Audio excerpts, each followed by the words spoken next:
una lectura bíblica. Voy a leer del libro de Juan, el Evangelio de Juan, capítulo 3. Es un pasaje muy conocido, pero resalta la manera en que Juan preserva más discursos de Jesús, más de las enseñanzas y más enseñanzas detalladas de Jesús. Voy a comenzar desde el verso 3 y voy a leer hasta el verso 21. La palabra de Dios dice así: había un hombre de los fariseos que se llamaba Nicodemo, un principal entre los judíos. Este vino a Jesús de noche y le dijo: Rabí, sabemos que has venido de Dios como maestro, porque nadie puede hacer estas señales que tú haces si no está Dios con él. Respondió Jesús y le dijo: de cierto te digo, que el que no naciere de nuevo no puede ver el reino de Dios. Nicodemo le dijo: ¿cómo puede un hombre nacer siendo viejo? ¿Puede acaso entrar por segunda vez en el vientre de su madre y nacer? Respondió Jesús: de cierto te digo, que el que no naciere de agua y del Espíritu no puede entrar en el reino de Dios. Lo que es nacido de la carne, carne es, y lo que es nacido del Espíritu, Espíritu es. No te maravilles de que te dije: os es necesario nacer de nuevo. El viento sopla de donde quiere y oyes su sonido, mas ni sabes de dónde viene ni a dónde va. Así es todo aquel que es nacido del Espíritu. Respondió Nicodemo y le dijo: ¿cómo puede hacerse esto? Respondió Jesús y le dijo: ¿eres tú maestro de Israel y no sabes esto? De cierto te digo, que lo que sabemos hablamos, y lo que hemos visto testificamos, y no recibís nuestro testimonio. Si os he dicho cosas terrenales y no creéis, ¿cómo creeréis si os dijere las celestiales? Nadie subió al cielo sino el que descendió del cielo, el Hijo del Hombre que está en el cielo. Y como Moisés levantó la serpiente en el desierto, así es necesario que el Hijo del Hombre sea levantado, para que todo aquel que en él cree no se pierda, mas tenga vida eterna. Porque de tal manera amó Dios al mundo, que ha dado a su Hijo unigénito, para que todo aquel que en él cree no se pierda, mas tenga vida eterna. Porque no envió Dios a su Hijo al mundo para condenar al mundo, sino para que el mundo sea salvo por él. El que en él cree no es condenado, pero el que no cree ya ha sido condenado, porque no ha creído en el nombre del unigénito Hijo de Dios. Y esta es la condenación, que la luz vino al mundo y los hombres amaron más las tinieblas que la luz, porque sus obras eran malas. Porque todo aquel que hace lo malo aborrece la luz y no viene a la luz, para que sus obras no sean reprendidas. Mas el que practica la verdad viene a la luz, para que sea manifiesto que sus obras son hechas en Dios. Hasta ahí la palabra de Dios. Que Dios la bendiga. Y vamos a comenzar con una oración. Padre nuestro que estás en los cielos, Señor, te alabamos y te bendecimos en esta mañana. Gracias, Señor, por levantarnos con salud, con gozo en nuestros corazones y con nuestra salvación ya hecha en Cristo Jesús. Gracias también, Señor, por la oportunidad de examinar al fondo tu palabra, aprender de ella, a ser formado por ella, para que nosotros podamos servirte con toda nuestra mente, con todo nuestro corazón, con toda nuestra fuerza y con todo lo que tenemos, Señor, para tu gloria. Pedimos, Señor, que tú estés hoy en nuestro medio, que tú, Espíritu Santo, nos ilumines con tu poder para que nosotros podamos entender las cosas que tú nos quieres enseñar. En el nombre de Jesucristo te lo pedimos. Amén. Entonces, aquí se nota el estilo de escribir y cómo se preservó. Este es un papiro que ellos habían preservado. Y un poco más abajo también quiero mostrarles otro. Este es un pedazo del Evangelio de Tomás que se encontró entre los papiros de Nag Hammadi. Nag Hammadi es un lugar en Egipto, donde descubrieron una gran cantidad de documentos, más o menos del tercer siglo, y entre ellos estaba también el Evangelio de Tomás. Este está escrito en el idioma cóptico, que es un idioma antiguo de los egipcios, sobre todo entre los cristianos de Egipto, que ellos utilizaron para preservar sus documentos. Así que hay pocas personas en el mundo que pueden leer esos documentos. Y también quería compartirles una cita que yo encontré anoche cuando estaba investigando acerca del Evangelio de Marcos. Lo que dice aquí es que se nota la parte de arriba. Eusebio relata que Clemente de Alejandría en su obra Hipotiposeis, cita una tradición antigua de los ancianos que el Evangelio de Marcos surgió de la manera siguiente. Y entonces en inglés se traduce así: cuando Pedro había predicado públicamente el Evangelio en Roma, los que estaban presentes pidieron a Marcos, dado que él había seguido a Pedro por mucho tiempo y se acordaba de las cosas que él había hablado, a escribir esas cosas que él había dicho, y cuando él lo había hecho, entonces les dio a ellos quienes le habían pedido. Y cuando Pedro se enteró de ese documento más luego, él ni objetó ni tampoco comendó el documento. Eso es una cita de Eusebio, entonces relatando lo que había dicho Clemente de Alejandría más o menos en el año 150 a 215.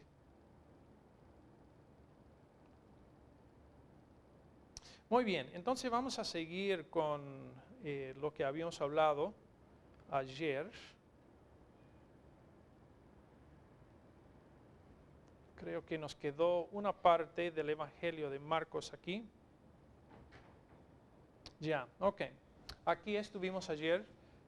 Hablamos ya del hecho de que Marcos utiliza la palabra euthus en griego muchas veces, 40 veces en total en su Evangelio. Esa palabra significa inmediatamente o de inmediato y da un cierto sentido de prisa en todo el documento. Hay un sentido de que las cosas están marchando rápidamente hacia su fin.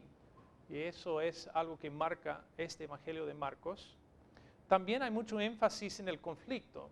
En todo el Evangelio, desde un principio, hay conflicto entre Jesús y los demonios, los poderes espirituales. Al principio, la misma tentación de Jesús cae en esa categoría también. Pero también después y con más frecuencia hay pleitos con los líderes religiosos de Israel. Y es al final, por supuesto, ese pleito con los fariseos y los escribas y los sacerdotes y los ancianos del pueblo que se le lleva a Jesús a la cruz.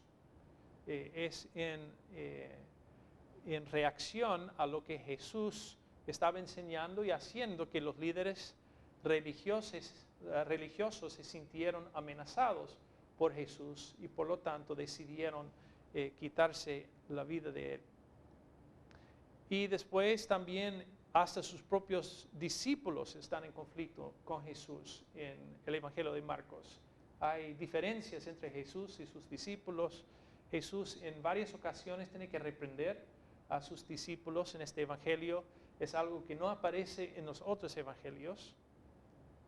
Y también entonces la centralidad de la cruz. vamos a, en la parte teológica, mirar un poco más al fondo el hecho de que en Marcos la cruz o el evangelio nuclear, se podría decir, ocupa tanto espacio, ocupa básicamente la mitad del evangelio de Marcos.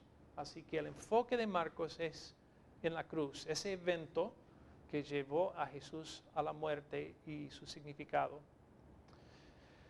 También hay otro aspecto de Marcos que se encuentra también en los otros evangelios, pero no con la frecuencia que se encuentra aquí en Marcos, y es el hecho de que Jesús quiere mantener su identidad un secreto en Marcos.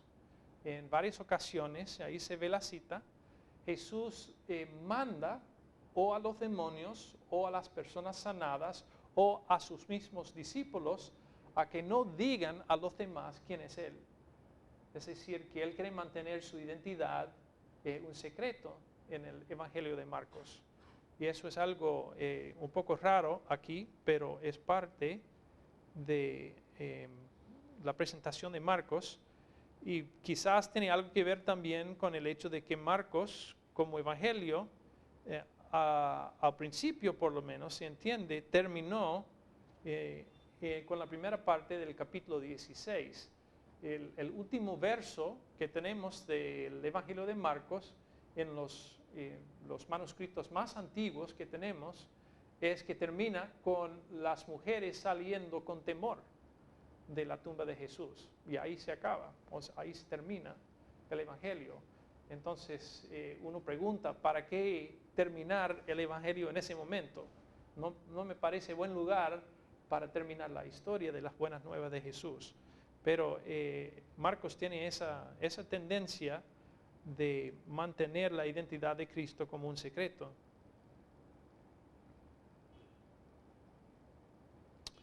Vamos a pasar por encima este ejercicio, lo pueden hacer cuando reciben el material. Y vamos a hablar un poco de la estructura de Marcos. En verdad, el Evangelio de Marcos no demuestra mucho trabajo detallado, vamos a decir. Quiere decir que no hay señas de que Marcos tenía en la mente una clara estructura de los materiales que él presenta en su evangelio. No como Mateo, por ejemplo. Mateo es un evangelio bien estilado. También Lucas, vamos a ver, que él tiene más bien un concepto de donde él quiere ir con el evangelio, pero Marcos parece que él simplemente relata los eventos. Y el único orden que se puede detectar en Marcos al final sería el orden cronológico. Él simplemente está poniendo los eventos en orden cronológico, y también un orden geográfico. Y eso es lógico porque también con el tiempo, por supuesto, Jesús se movía de lugar en lugar. Pero entonces yo lo he dividido aquí conforme a sus designaciones geográficas. Y la primera parte de Marcos entonces se enfoca en el ministerio de Jesús en Galilea. Lo distinto de Marcos, por supuesto, es el hecho de que él no da nada de la juventud ni tampoco la infancia de Jesús. Ningún relato comienza así abruptamente con el bautismo de Jesús. Entonces Marcos está trabajando con una audiencia que ya conocía la historia de Jesús, y él no está pensando mucho más allá de su audiencia muy directa. Es decir, que él escribió para unos lectores muy conocidos a él, y el propósito de él no era producir un documento universal. No estaba pensando en eso, porque hay muchas cosas que él deja sin explicar. Y gracias a Dios, Dios nos ha provisto también otros evangelios que nos dan esa información. Entonces, primeramente el ministerio en Galilea ocupa más o menos la mitad del libro. Y ese ministerio en Galilea termina, igual que en Mateo, con la confesión de Pedro. Y de ahí en adelante entonces Jesús comienza a irse para Jerusalén. Lo que sigue es un viaje hacia Jerusalén. Jesús ya está en camino, y después inmediatamente su ministerio en la ciudad de Jerusalén. Así que cuando tomamos los 16 capítulos del Evangelio de Marcos, la parte que toca la llegada, la entrada, el ministerio, la muerte y la resurrección de Jesús ocupa la mitad del Evangelio. O sea, la mitad de todo ese Evangelio es dedicado a la muerte de Jesús. Y en algunos minutos vamos a ver por qué eso es importante. Y después al final está la pasión de Jesús, su muerte y su resurrección. Y después hay un póslogo adicional en 16, versos 9 a 20, que no aparece en los primeros manuscritos, los más antiguos, pero es añadido en el Códex D, que es un códex representativo de la línea del oeste de la iglesia. O sea, la iglesia en Roma añadió esa parte.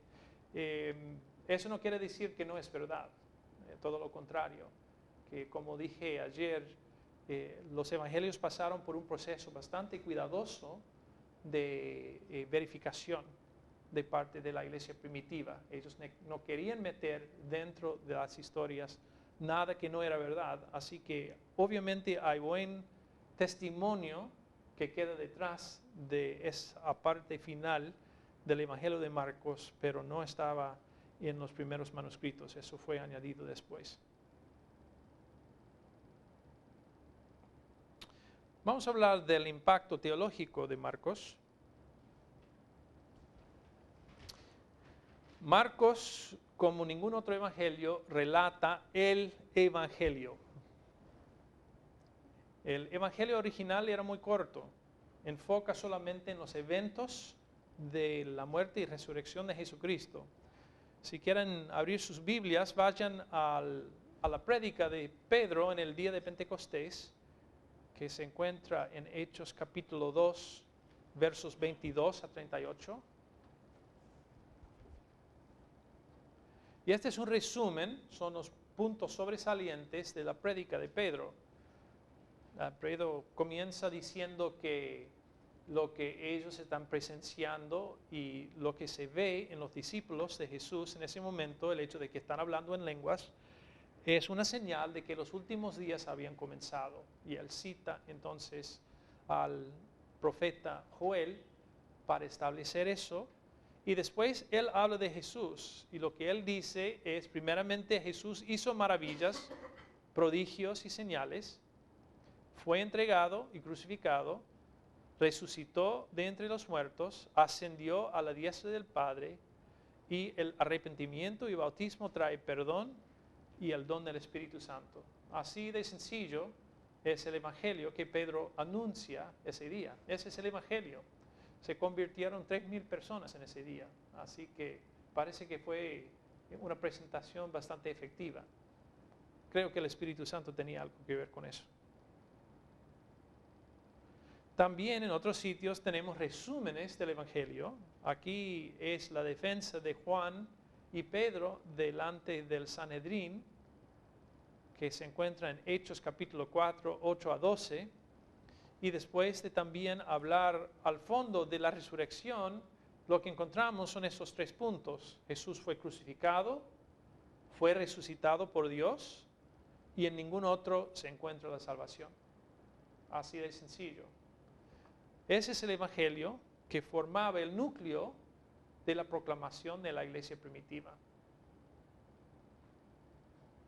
Aquí tenemos otra instancia, este es Hechos capítulo 13, los versos 16 a 35, donde ahí Pablo y Bernabé, hablando con los judíos de la sinagoga de Antioquía Pisidiana,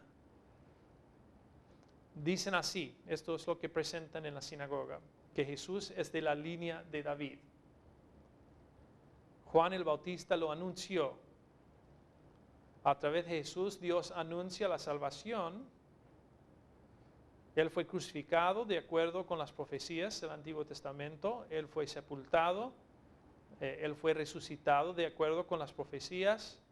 Por Él tenemos el perdón de los pecados y por Él somos justificados con Dios. O sea, es un resumen bastante sencillo de lo que nosotros llamamos el Evangelio. Pero mirando a esto, entonces se podría ver en este resumen más o menos el Evangelio de Mateo, ¿verdad? Mateo se preocupaba por el hecho de que Jesús era de la línea de David, que Juan el Bautista lo anunció a él, y así, por ende, por todo esto se nota que eso va más o menos a la estructura de Mateo. Mirando para atrás, aquí en el día de Pentecostés tenemos el Evangelio de Marcos. Esto es más o menos el resumen de todo lo que Marcos incluyó en su Evangelio. Él dio algunos detalles del poder de Jesús a través de su ministerio y vida, y después relata en la mayor parte de su Evangelio lo que es la muerte y resurrección de Jesús. O sea, él había reducido el Evangelio básicamente a esos eventos. Y cuando nosotros hablamos del Evangelio, tenemos que entender que estamos hablando como punto nuclear del Evangelio, la muerte y la resurrección de Jesús. Se puede enseñar muchas cosas en la iglesia, pero si no se enseña la cruz, entonces estamos dejando a un lado la parte más importante de la presentación del Evangelio. Hay algunos pasajes más que también hablan de eso. Voy a ir allá ahora. Primero de Corintios, bastante sencillo. Pablo dice que él resolvió, cuando estuvo ahí en Corinto, de predicar a Jesucristo y a este crucificado solamente. Él dijo que él no iba a predicar otra cosa, pero después escribe, por supuesto, 2 cartas bastante largas con otras cosas. Sin embargo, lo que él asevera es que lo central, el nuclear del Evangelio de Jesucristo es su muerte en la cruz. La cruz es el punto central que explica todo lo demás. Sin la cruz no hay Evangelio.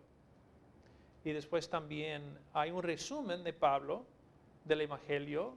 Él dice que él había entregado a los de Corinto lo que él había recibido, y es que Jesús fue crucificado conforme a las Escrituras, Jesús fue resucitado conforme a las Escrituras, él apareció a muchos después de resucitarse. Así de sencillo, él da resumen de la tradición que él había recibido.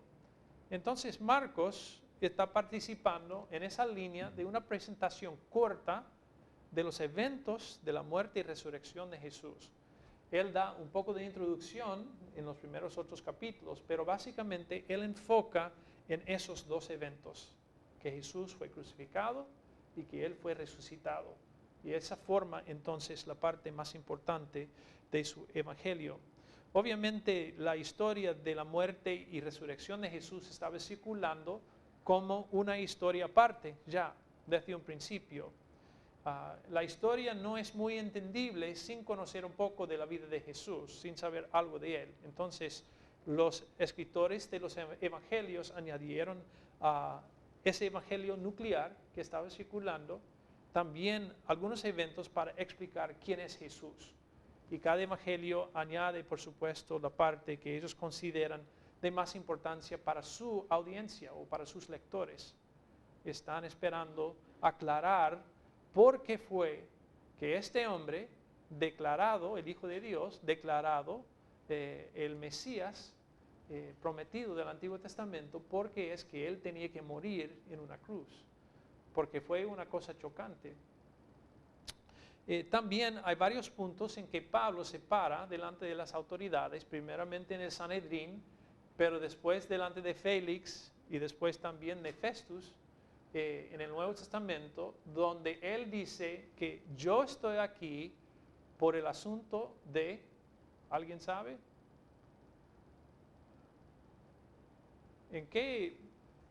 ¿Dónde se para Pablo en su defensa de su ministerio?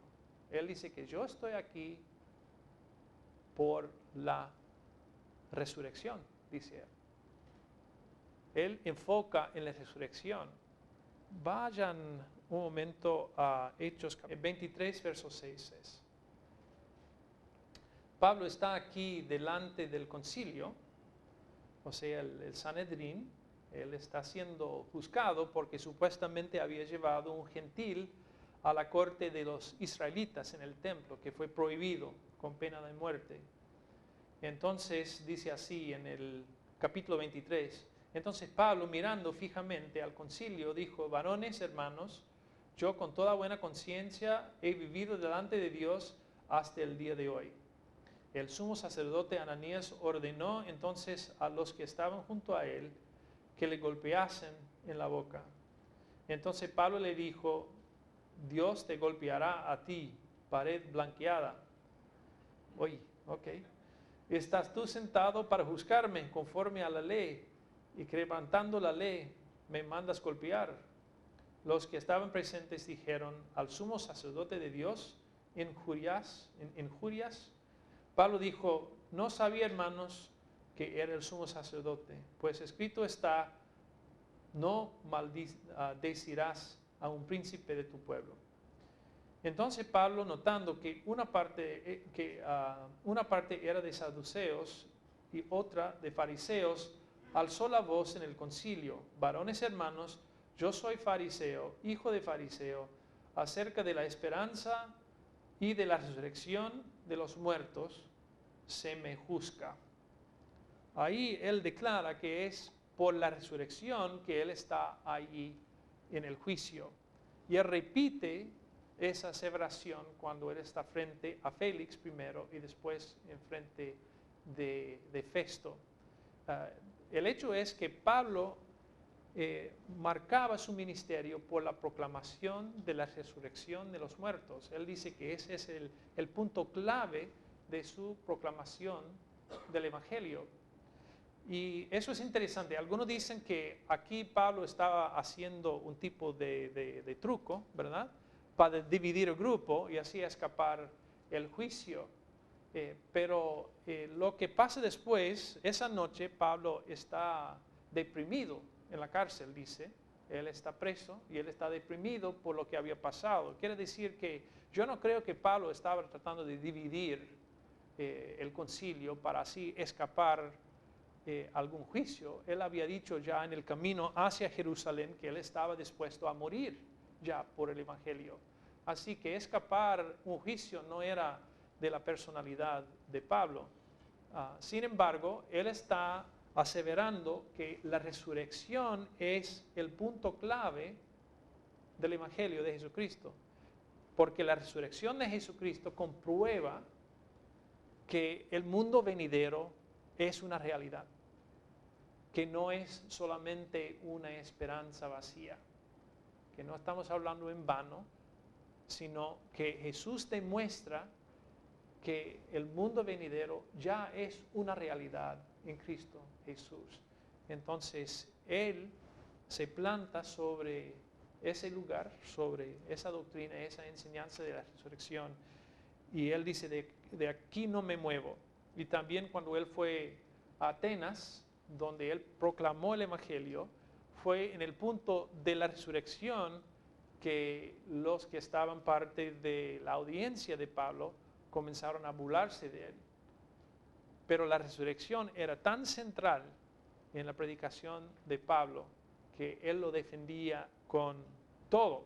Era lo único que él no estaba dispuesto a dejar a un lado. Bien, ¿qué es el impacto teológico de Marcos? Primeramente, Jesús es el Hijo de Dios. Es un título que él reclama para Jesús. Es un título que también sería entendible en un contexto más allá de Israel. El Mesías era un título más conocido dentro de Israel, pero Hijo de Dios es algo que sería aceptado y reconocido por todo el Imperio Romano. Las buenas nuevas de la victoria de Dios caen sobre la vida, muerte y resurrección de Jesucristo. Marcos está proclamando que Dios ha conquistado, que hay una victoria, buenas nuevas de guerra, como nosotros hablamos ayer. La llegada de Jesús provoca mucha resistencia de las fuerzas del mal.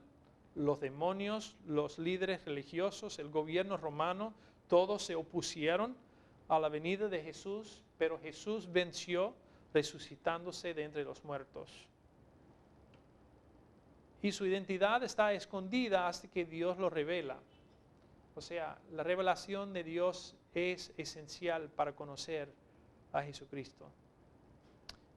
El plan de Dios es decisivo, todo marcha hacia su fin y la cruz es el evento decisivo para el mundo. Sí, no es que es el único que lo presenta, pero en la manera en que él presenta el Evangelio, de esa forma reducida, entonces el conflicto está en todas las partes. Hay grandes partes del Evangelio de Mateo donde Jesús está enseñando donde no hay conflicto. Él simplemente está enseñando. Así que tenemos varios capítulos donde no hay conflictos en la vida de Jesús. Sin embargo, en el Evangelio de Mateo, casi todas las partes son marcadas por el conflicto entre Jesús, primeramente con los poderes espirituales y después con los líderes religiosos. Y es muy interesante que ya en el primer capítulo, lo interesante es que los demonios son los primeros en reaccionar a Jesús. No es el mundo, no es la audiencia, no son los recipientes de los milagros de Jesús, no son los líderes religiosos. Pero a través del primer capítulo de Marcos hay un proceso lento que se va desarrollando donde al final no son los demonios que se están oponiendo a Jesús, sino son los líderes religiosos. Así que cuando uno lee el primer capítulo de Marcos, tiene por entendido que la oposición de los líderes religiosos a Jesús también nace de la oposición de Satanás a la obra de Jesús. Así que por esa razón digo que hay más conflicto en Marcos que en los otros evangelios. No es que hay más conflicto en sí, porque los mismos pasajes que encontramos en Marcos son encontrados también en los otros evangelios, pero en el evangelio de Marcos, como es tan reducido, tan abreviado, los conflictos se sobresaltan, ¿verdad? ¿Y cuál fue la otra parte? ¿Por qué Marcos trata de guardar como secreta la identidad de Jesucristo? Porque en Marcos se trata de guardar el secreto del Mesías Jesucristo. Francamente yo no sé, no entiendo exactamente por qué Jesús no quería que su identidad sea conocida. Yo me imagino que de la manera en que ocurre en el Evangelio es que Jesús no quería que nadie supiera quién era Él hasta que Él había declarado lo que era su misión a sus discípulos. Así que antes de la confesión de Pedro, en el capítulo 9, Él no quiere que nadie sepa que Él es el Mesías. Y aún después, Él todavía mantiene el secreto de la transfiguración, pero es así en todos sus evangelios. Quiere decir que, tomándolo en contexto, Marcos ahí sobresale una vez más el hecho de que Jesús trata de guardar el secreto de su identidad. Ocurre también en los otros evangelios, pero no con la verdad, con la frecuencia que se nota en Marcos, simplemente porque Marcos es más corto. Pero yo creo que tiene que ver con las expectativas del pueblo, que obviamente ellos querían un Mesías, estaban esperando un Mesías, y Jesús tenía temor que esa declaración se le lleva a él a un camino que él no quería andar. Él sabía que él tenía que morir. Entonces, su identidad como Mesías, él no quería que se supiera, porque se iba a aplicar a ese concepto un contenido equivocado. Incluso en el Evangelio de Juan, después de que Jesús multiplica los panes, él enfrenta un problema. ¿Se acuerda lo que era? En ese momento, él se escapa de la multitud porque querían hacerle rey a él. Entonces él se va porque había también una tradición entre los escritos judíos que el Mesías, cuando llegara, iba a reenviar el maná del desierto, que él iba a traer con él otra vez pan del cielo. Entonces, al ver que él había multiplicado esos panes, ese pueblo de Israel pensaba que este es el Mesías que Dios había enviado. Él está dándonos el pan del cielo y ya se está cumpliendo entonces las profecías del Antiguo Testamento. Pero el contenido era muy equivocado. Ellos querían hacer de él un rey político. para, ¿verdad?, dar liderazgo a la lucha contra los romanos para que pudieran ser un pueblo libre otra vez y servir a Dios de su manera. Pero Dios no quería que se entendiera a Jesús de esa manera, sino como el Mesías que tenía que sufrir y morir por los pecados de todo el mundo. Y esa fue la parte que faltaba entre el pueblo, que Jesús quería que no se revelara su identidad para no equivocarse en cuanto a cuál era su misión. Es una cita de Isaías del Antiguo Testamento, y lo que Jesús está diciendo es lo mismo que dijo Pablo en Romanos capítulo 9, y es que Dios ha permitido que los judíos endurezcan sus corazones para que el evangelio llegue a las naciones, y después los de Israel también serán devueltas a la casa del Señor. Entonces, eso también aparece en los otros evangelios, y el hecho es que Jesús está diciendo que de la misma manera que Dios endureció el corazón de Faraón en el Antiguo Testamento para que no dejara salir al pueblo de Israel, de esa misma manera Dios había endurecido los ojos y los oídos del pueblo de Israel para que no acepte el evangelio. Entonces, el hablar en parábolas se les dejaba a ellos fuera del conocimiento de la identidad de Jesús. Y eso fue dado a los discípulos para que ellos conocieran a Dios. Y por eso digo que uno de los puntos de Marcos es que la revelación del Hijo de Dios solamente viene por Dios. Es decir, que Dios da la revelación. Y si no la da, entonces no la recibimos. Y si no la recibimos, entonces no somos salvos. Así que Dios está en control de ese proceso. ¿De dónde vino entonces la parte adicional? Eso viene de lo que se llama la tradición del oeste, de los manuscritos. Se puede hablar básicamente de dos tradiciones textuales. Hay una tradición que sale de Alejandría, que es la línea Alejandría, y tres de los mayores unciales, que es un estilo de escribir que marcan también los manuscritos más antiguos que tenemos del Nuevo Testamento completo. Tres de ellos salen de esa línea de Alejandría, son muy, muy parecidas.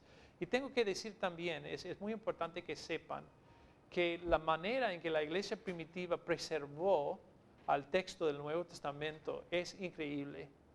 El cuidado con que transmitieron a esos manuscritos fue de muy alto nivel. Entonces se ha preservado de una manera increíble desde los textos originales hasta hoy día lo que es el texto del Nuevo Testamento. No hay ningún otro texto antiguo en el mundo que tenga ese tipo de verificación. Hay un libro escrito por Josh McDowell, quizás lo conocen, exactamente, donde él detalla el apoyo que tienen los distintos manuscritos de la antigüedad. Y no hay nada de comparación. El manuscrito mejor apoyado de la antigüedad tiene como una docena de manuscritos que lo apoyan, mientras que el Nuevo Testamento tiene como 13,000 manuscritos que lo apoyan. Y si uno se sienta para hacer las comparaciones, obviamente en el proceso de transcribir los textos iban a entrar errores, pero tenían sistemas de corrección en lugar, y sobre la marcha del tiempo se había preservado un texto muy, muy pristino, muy, muy cerca del original, hasta que yo diría que tenemos básicamente el texto original del Nuevo Testamento en las manos hoy día. Pero de esas dos líneas entonces, la parte del oeste y la parte de Alejandría. La parte de Alejandría fue usada en las iglesias de Egipto, del norte de África, y también en las iglesias del este, de Babilonia, de Siria y también de Israel. Los textos de la línea del oeste fueron usados en Roma y después más allá en Francia y España, lo que es Francia y España hoy día, Alemania. Llegaron esos textos por ese lado. Por esa razón, por ejemplo, la versión de King James en el inglés y también la Reina Valera se basa en la tradición del oeste.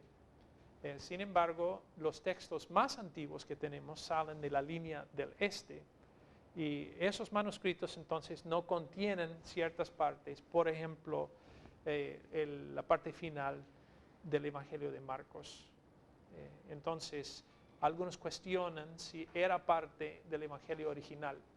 Vuelvo y digo que si no es parte del Evangelio original, entonces el Evangelio terminó en un punto muy raro.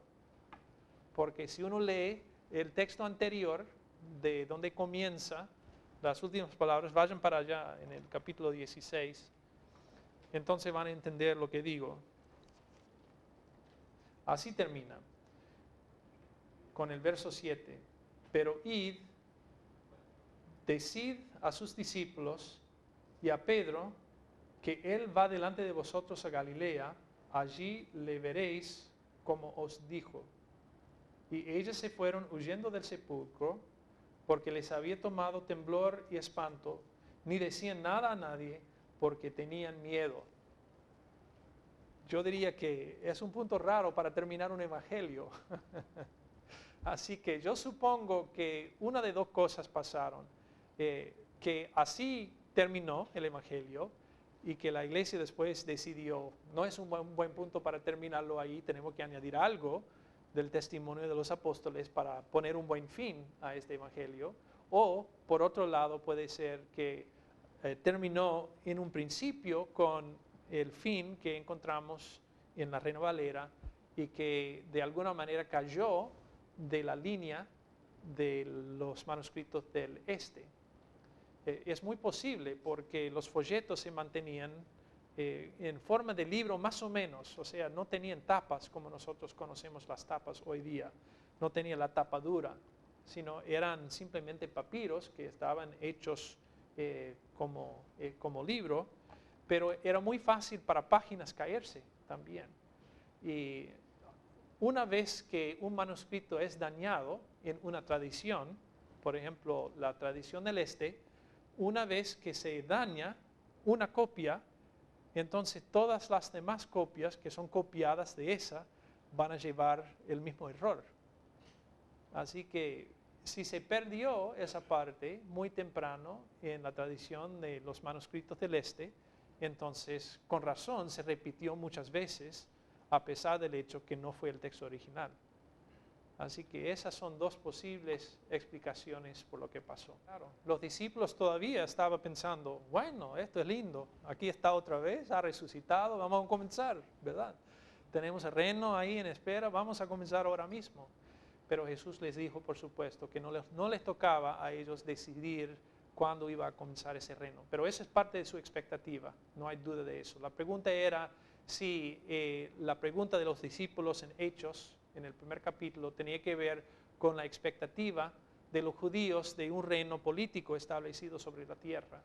Incluso yo diría, a través de casi todo el Nuevo Testamento, todavía se entiende que el reino de Dios implica un reino físico, material, sobre la tierra para los judíos.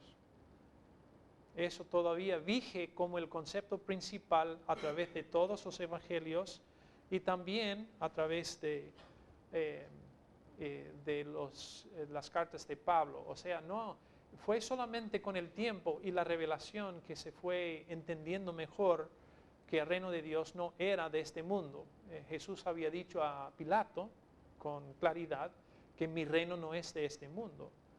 Entonces eso fue algo que tenía que de a poco irse entrando en las mentes y corazones de los seguidores de Jesucristo.